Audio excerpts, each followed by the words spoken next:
Movement tips and lifestyle hacks brought to you by FitLab PGH. Movement, a part of making your life complete.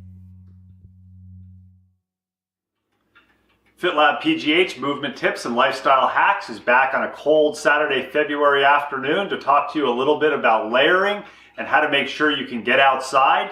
This is kind of directed by those people who want to exercise outside, maybe take a walk, go for an easy run, but don't have the experience of being outside either because they're new exercisers or maybe they're like me who lived in the South for a number of years and it took me 5 or 6 years when I came up here to figure out exactly the clothing that I needed, even though I grew up in upstate New York where it got a lot colder than it does in Pittsburgh. So over the past few years, I've struggled with keeping my hands warm while I'm out hiking and running with my dogs. I've realized that down to single digits, they enjoy being outside, and if I enjoy it and I can stay warm too, it keeps me active throughout the winter. So what I've come up with after purchasing a variety of expensive gloves is a 2-layered system. For those of you experienced in the outdoors, you'll probably say, no kidding. For those of you who aren't, this is something that's relatively cheap. I start out with just a simple pair of wool or part wool gloves.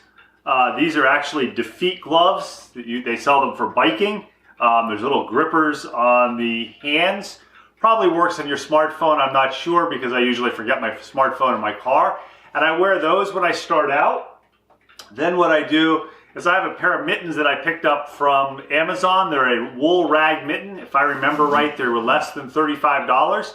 And I start out with both the Defeat gloves and the wool mittens on. The advantage that I have of this is even though if you read the experts, they say you want to be a little chill the first couple of minutes, what I found is if my hands are cold when I start, they're never going to warm up. So I find I often start, I can feel the cold in my hands, but I'm not cold. And after 15 or 20 minutes of moving, I may be able to take the mittens off and just stay with the gloves. The advantage is if I slow down, then what I'm able to do is put the mittens back on. The other thing that I struggled with is keeping my head and neck warm. And I came to the conclusion that a neck gaiter and a wool hat were the two best things. And I like fleece. I've got a number of fleece jackets. I've got fleece gloves. I've got a variety of fleece hats when I wear when it's probably above 32 degrees. But I found from 0 degrees on up to maybe 32 degrees, a wool hat works a lot better for me because I found that the fleece, when it gets wet, gets all clammy.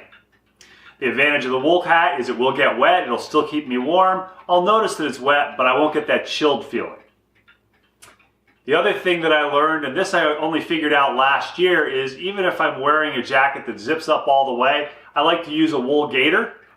There's a number of companies out there. I'm not getting any money from Smart Wool. I happen to like the Smart Wool ones because they don't stretch out. If you're an REI member, your dividend's coming up, you can pick it up because we're probably still going to have a few more years.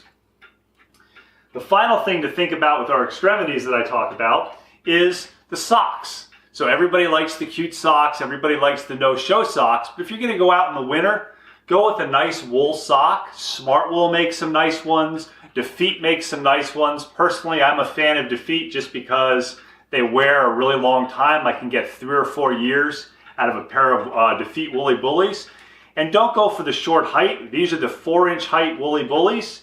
I've got another pair of socks here that are the 2-inch height. They're also wool. But you want to make sure that you have all that exposed skin covered, especially if there's a little bits of snow on the ground. If you're actually going to run off-road, you might want to consider picking up a cheap set of running gaiters so that you don't get snow into your shoes. And we'll talk a little bit more in the future about shoes and thinking about what types of shoes to use as you begin to train for the spring marathon season. Thanks for checking out another movement tip and lifestyle hack from FitLab PGH. 3 times a week, FitLab PGH brings you a movement tip or lifestyle hack. Thanks to the Pilates Body for providing us a locale for filming.